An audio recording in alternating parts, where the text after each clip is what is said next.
நான் ஒண்ணுமே பண்ணல, அது பின்னுக்கே போகுது. கிளட்ஜ்ல இருந்து கால் எடுத்தா வண்டி மூவ் ஆக தான் செய்யும். இப்போ என்ன பண்ணணும்? ஃபர்ஸ்ட் என்ன பண்ணணும்? சாவியை போட்டு ஸ்டார்ட் பண்ணு. ஸ்டார்ட் பண்ணிட்டாங்க. ஃபர்ஸ்ட் கியர் இங்க தள்ளு, இங்க தள்ளு. அது மூவானுன்னா மூணாவது கிளட்சை போட்டு ஆக்சிலேட்டர் கொடுக்கணும்.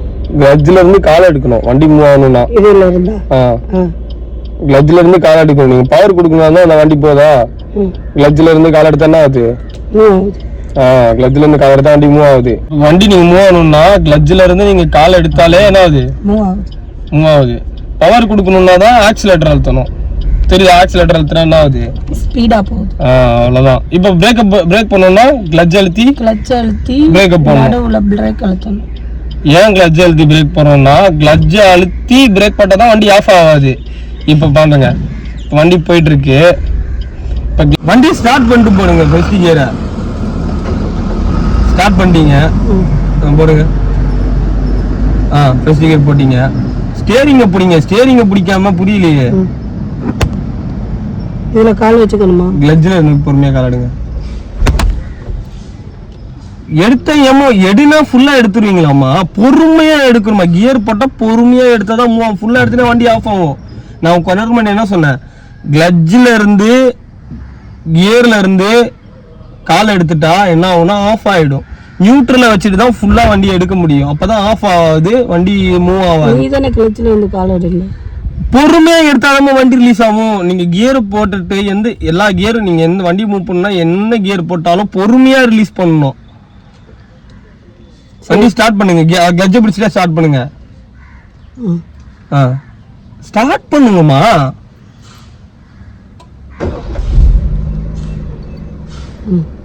இங்க பாக்காதீங்கம்மா, நீங்க அங்கேயே பாருங்கம்மா. பொறுமையா கிளட்ஜ்ல இருந்து கால் எடுங்க. ஃபுல்லா எடுக்கணுமா? கொஞ்சம் கொஞ்சமா எடுக்கணும். திரும்ப என்னமா கடுப்பை ஏத்துற? பொறுமையா எடுன்னு தமிழ்ல சொன்னா திரும்ப பேசிட்டு இருக்க. இப்படி டர்ன் பண்ணி இப்படி திருப்புங்க வண்டிய. இப்படி திருப்புங்க, நல்லா திருப்புங்க. பயப்படாதீங்க, நல்லா திருப்புங்க. அப்ப அந்த பக்கம் திருப்புங்க. ஏமா இப்படி திருப்பிட்டு இருக்க? அந்த பக்கம் திருப்புமா வண்டிய. வண்டி பிரேக் போடுமா. பண்ணி வண்டி ஆஃப் ஆச்சு. சொல்லுங்க, என்ன வண்டி ஸ்டார்ட் ஆச்சுன்னா வண்டி ஸ்டார்ட் பண்றீங்க, கியரை போறீங்க. அப்புறம் வண்டி கண்ட்ரோல் பண்ணணும்னா எதை பிடிக்கணும்? ஸ்டியரிங்க பிடிக்கணும். ஸ்டியரிங்க பிடிக்காம ஆக்சிலேட்டர் மட்டும் விட்டா வண்டி போற போக்குக்கு தான் போகணும். வண்டி எந்த பக்கம் போகணும் போகக்கூடாதுன்ற நீங்க ஸ்டியரிங்க கண்ட்ரோல் பண்ணாதானே வண்டி எந்த பக்கம் போகணும் திருப்போம். ஒன்னு ஸ்டியரிங்க பிடிச்சா நேரா பிடிச்சா எப்படி தெரியும்? வண்டி நேரா பிடிச்சா எங்க வண்டி வீல் அலைன்மெண்ட் இருக்கோ அப்படிதான் போகும். வளைக்கிறீங்கன்னு தெரியும். சரி, அந்த இடத்துல மரம் இருக்கு, அதனால நேரா போனா வளைக்கணும். வளைச்சிங்க திரும்ப உங்க கண்ட்ரோலுக்கு நீங்க ஒரு நினைக்கிற மாதிரி ரோட்ல ஓட்டுறதுக்கு வண்டி திருப்பணும்ல. திரும்ப ராலிக்குள்ள விடுறீங்க வண்டிய. இப்ப என்ன பண்ணீங்க? வண்டி இறங்குறேன்னு சொல்றீங்க. வண்டி ஆஃப் ஆச்சு, மிஸ்டேக் பண்ணீங்க, அவ்வளவுதான். ஏன் வண்டி திரும்ப நான் இது பண்ணேன், வண்டி எதுக்கு போய் கல்லுல அடிக்க போச்சு, ராலி கிட்ட போச்சுன்னு யோசிச்சு அந்த மிஸ்டேக்கை சரி பண்ணா வண்டி அடுத்த லெவலுக்கு போறீங்க. அதுக்கு பயந்தா வண்டி ஓட்டணும். வண்டி மலை இதுல வாழ்க்கையில பயந்தா எதுவுமே பண்ண முடியாது. வண்டி ஆஃப் ஆயிடுச்சு, அவ்வளோ ஒரு மிஸ்டேக். அந்த மிஸ்டேக்கை கரெக்ட் பண்ணா அடுத்து நல்லா பண்ண போறீங்க. அந்த மிஸ்டேக்கை பண்ண மாட்டீங்க. அதுக்குள்ள வண்டியை விட்டுட்டு இறங்குறீங்க. வண்டி ஒரு புதுசா ஒரு முயற்சி எடுத்து வாழ்க்கையில அடுத்த கட்டத்துக்கு போகணும், நான் ஒரு விஷயத்த பண்ணணும்னு சொன்னா வண்டியில உட்காந்துருக்கீங்க. ஒரு சின்ன தவறு, அது என்ன எதுக்கு ஆச்சுன்னு யோசிச்சா அதை பண்ண மாட்டீங்க, அவ்வளவுதான்.